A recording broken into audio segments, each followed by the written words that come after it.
Kwani Zuchu amefanya kitu gani hasa ambacho kinasababisha sisi tumjue? Ni mwanasiasa? Ni mbunge? Ni mchungaji?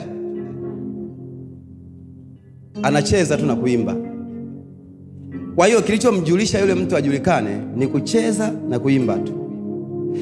Kinachomfanya yule mtu awe na umaarufu ule, kwako wewe kinashindikana nini? Kama ni issue ya kuimba, Chaze ni mwimbaji. Anajulikana wapi?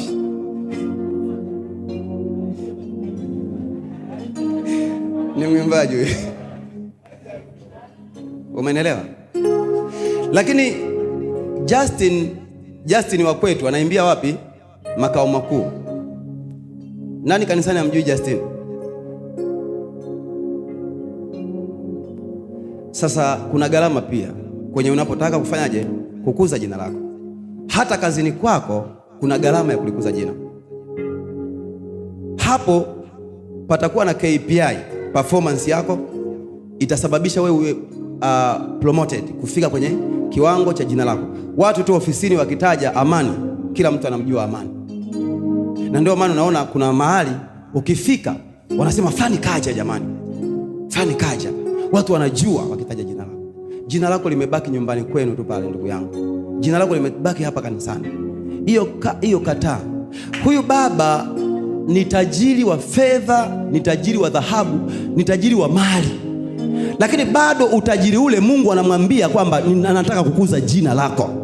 Kwa hiyo unaweza ukawa na kitu lakini kama jina halijakuzwa, ndio maana ili kumfanya Yesu ajulikane mataifa yote, Roho wa Bwana akashuka juu yake, akasema huyu ndiye mwanangu niliyependezwa naye, msikilizeni yeye. Hatumsikilizi Mariamu, hatumsikilizi Yusufu, tunamsikiliza Yesu Kristo, mwana wa Mungu aliye hai.